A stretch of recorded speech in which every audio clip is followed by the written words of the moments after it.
Today I got the Platinum Trophy for Elden Ring Night Reign. This game has a total of 37 trophies including the Platinum, which is why this game took over my life. To start off the game, we are thrown into the tutorial playing as one of the 8 playable characters, Wilder. Each character has unique abilities and weapons that they are proficient with, which makes each one unique. In the intro, this doesn't matter much as we are forced to lose and get sent to the round table. This is where we got our first trophy, the Shrouded Round Table Hold, for reaching the round table. Pretty simple. The whole premise of the game is an Elden Ring roguelike where you play as 8 different characters, again, all with unique abilities and stats. In my first playthrough, I decided to run Recluse, the mage, as I played a mage in Elden Ring.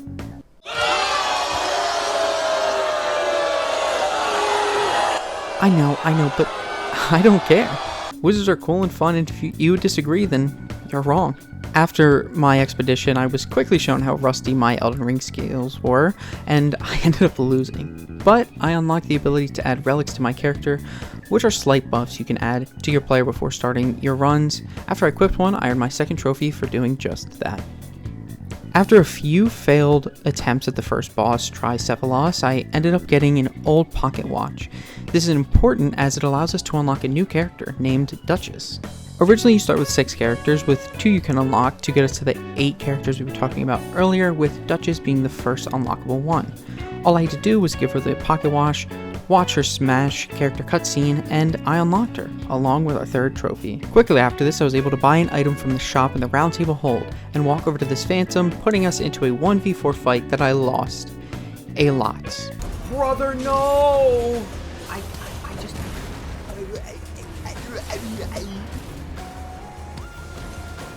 Oh! I'm going insane. I'm going stupid. I'm going crazy. I forgot what this game is like when I struggle. You're kidding. You're kidding.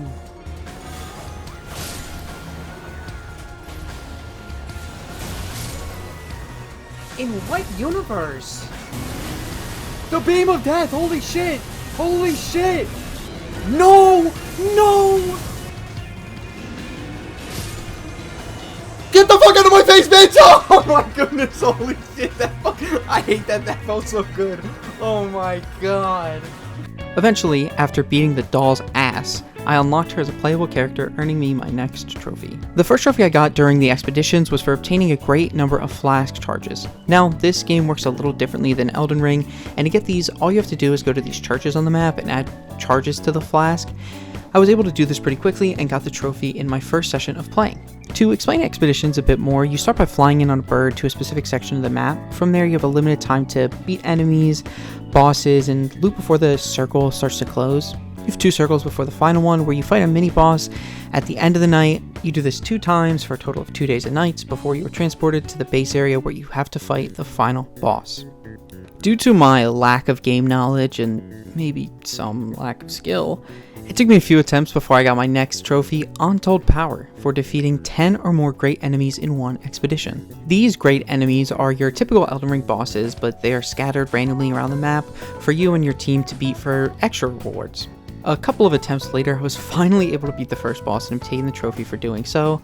This also unlocked another trophy. After you beat the boss, 6 more unlock, and you could do them in any order.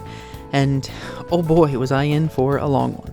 One unique thing I kept in mind while playing was the trophy called a Champion's Path, which requires you to beat a final boss with each unique character. Since there were 8 total characters and 8 total bosses, that would mean I would have to consistently switch characters after beating a boss, and this led to some complications down the line. For now, I beat the first boss with Revenant, a summon user, so I cannot use her again for the rest of the game. Another feature that was unlocked for doing this was the ability of raids. These are random spawning events where a previous boss will spawn in and attack your world and your party. This happened to me on my next expedition where the Fell Omen invaded our world. After defeating it, we got the trophy Fell Omen. Bro still can't get over the way I cooked him in base Elden Ring. After that run, I unlocked a memory fragment for Recluse, the mage I mentioned earlier. These fragments pertain to the lore, but it's not really relevant in this challenge, so the only thing we care about is the chalice that we get from this event, which changes the relics we can use. After equipping this, we get our next trophy. A little while later, after defeating a great enemy, I got a lucky legendary drop and got the trophy Legendary Augment for having a legendary weapon in my inventory. After a long while of fighting the second boss called Gaping Jaw, I eventually won and got my second trophy, Gaping Jaw, for beating him, and beat him with Recluse, so that's 2 of 8 characters down. Now, this was my longest gap between bosses as my skills were still developing, as the next boss came just 2 runs after, where I defeated Sentient Pest with Executor and got the trophy for that. The next trophy I got was in my next run, and this was for the Shifting Earth events that happen randomly around the map. Essentially, these are events that randomly unlock after you beat a certain number of bosses that change the map and have hidden rewards unique to each of them. Now, there was one that we already had unlocked after defeating the first boss called the Crater. However, I was not skilled enough to defeat that boss in time, and the event disappeared. That will be important later. The one that I did complete was for getting the Secret of the Mountaintop, which just required us to run to an area of the map, by far the easiest one, but also the worst reward. This reward is essentially just frost resistance, which is only helpful against the one boss in the game, but we aren't fighting him right now. In my next run, I was able to reach the max level of the game, level 15, earning us the trophy Mastery. In the run directly after that, one of our teammates left and it was only 2 of us. However, we were still able to take on the next boss, and what I think is the easiest, Argur, with just the 2 of us. I was also Raider when I did this, so that is half of the bosses and half of the characters done. After that boss, we are taken back to the round table where we got the trophy Night Begins for unlocking the final boss of the game. Instead of facing him, as we are not nearly skilled enough to do that yet, I went in order and faced the next boss, Equilibrium equals the Beast. I beat him with the character Guardian, unlocking the trophy for beating him as well. The next trophy we got came from a different Shifting Earth event, this time the Scarlet Woods. This is similar to the mountaintop, but instead of just running directly to the location, you have to unlock the location through doing a fort first. After doing so, you can run and grab the secret, which is a bit better than the mountaintop, just slightly. Now, the next raid that happened to me was the Beast returning to our world, but this time with a much lower health pool, and after defeating him, we get the trophy True Arbiter. After a lot more attempts, I finally defeated the next boss, Dark Drift Knight, for our next trophy. This was with the character Wilder, and now we only have 2 bosses left and 2 characters. Within the first expedition to fight our second to last boss, Argur couldn't handle the fact that he got smoked, so we defeated his ass again in a raid and got the trophy Typhoon. I was then able to eventually defeat the dragon boss, Fissure in the Fog, to get the second to last Night Lord trophy. I did this on Iron Eye, the bow user, so that the only character that I had left was Duchess, and oh boy was that a mistake. But before we get into that, I saved up my Merc, which is the currency in the game that you get after expeditions, and you can use to buy different things. One of these things is an outfit, so I bought that for Duchess so I can beat the game in style, and this gave me another trophy. After defeating the 7th boss, we were introduced to another Shifting Earth event, this time Shrouded City. After defeating and getting destroyed by the boss there, we were able to get the trophy Nocoletto, the Shrouded City. This gave everyone 1 free revive if we all died, which was very nice. However, it was not enough. To simply put it, I am dog on Duchess. She's a great character, but I cannot dodge this final boss's moves for shit. So I was letting my team down hard. It also didn't help that the character has almost no health to tank the attacks of the bosses, so I was also practically getting one-shotted. Eventually, after running through all of my flask, I realized that my rewind ability was very broken. This ability just allows me to replay the damage that the boss just increased for a very short period of time, but it is very broken.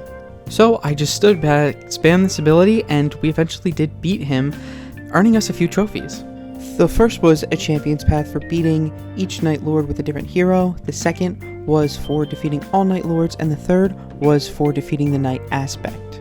Now that the game was beaten, the only thing I had left was to clean up the trophies I'd missed. I did this by going for Night Lord Slayer, which requires us to defeat 3 Night Lords in a row, and I was hoping to get the other trophies along the way. Now, I unfortunately did not get this trophy through my normal playthrough, but again, there was a severe lack of skill based on me not playing the game for a while, so I decided to go back and do this now. This was the right decision, as my skills had definitely matured, and this strategy also seemed to work, as I was able to get the Ancient Dragon to spawn from a Stone Sword key, which has a very low chance of happening, I think below 5%, and after defeating defeating him, we got the trophy Oldest Gal. In that same run, we got the Sentient Pest raid, which happens when these bugs try to steal your levels and just try to follow the path of bugs before defeating the boss. After doing so, we got the trophy Plague of Loaded. In another run, I was able to upgrade my weapons enough to get the trophy Set and Steadfast, which is obtained by having a bunch of high rarity loot in your inventory all at once. Then I was able to defeat 3 Night Lords in a row, claiming the trophy Night Lord Slayer. Now comes the hard part. Remember earlier when I said something about the crater? Well, that is relevant now. Beating the crater was the last thing I needed to do before getting my 2 final trophies, one for beating the crater and the second for obtaining all secrets of the Shifting Earth events. After a few failed attempts at finding this trophy randomly, I decided to create a new character as I knew after defeating the first boss this event would unlock. In my first game, I lost the first boss, however, and I was able to win my second run, and I was able to do the Shrouded City event once again. Now I was very lucky to get this event, and this will be relevant later. After defeating this boss, I partied up with the 2 that I just won with, and we went on to defeat the crater, obtaining the final secret and getting the crater trophy. But there was an issue. That should have been the last thing I needed to do. Although I had the trophy for all 4 Shifting Earth events, the trophy for obtaining the secrets didn't pop. My immediate thought was that the trophy does not track different secrets among different character saves, so I had 2 options. Either hope to randomly find someone with the crater event on my main character, or complete them all with this new character. I decided that since I already unlocked the hardest run, Shrouded City, since that requires 7 bosses to be defeated, and done the crater, the last 2 could be unlocked solo, doing them rather than just waiting randomly for the crater event. So I stuck with the team that I was with, and we defeated 3 bosses, unlocking me the secret of the mountaintop, and I quickly did that one. And luckily, rather than needing to defeat 5 bosses to unlock the final Scarlet Woods event, I got it in my next expedition. After unlocking this secret, I got the trophy and got the platinum. Overall, this game was extremely fun, and I will play it more casually and with friends. I love the Elden Ring series, and this game did not disappoint. It took me around 45 hours of expedition time, which is tracked in-game, and roughly around 47 hours total to earn the platinum trophy. Make sure to like and subscribe, and let me know if you enjoy the Platinum Trophy content and which games you want to see next. Other than that, I hope you have a lovely day, and I will see you in the next one.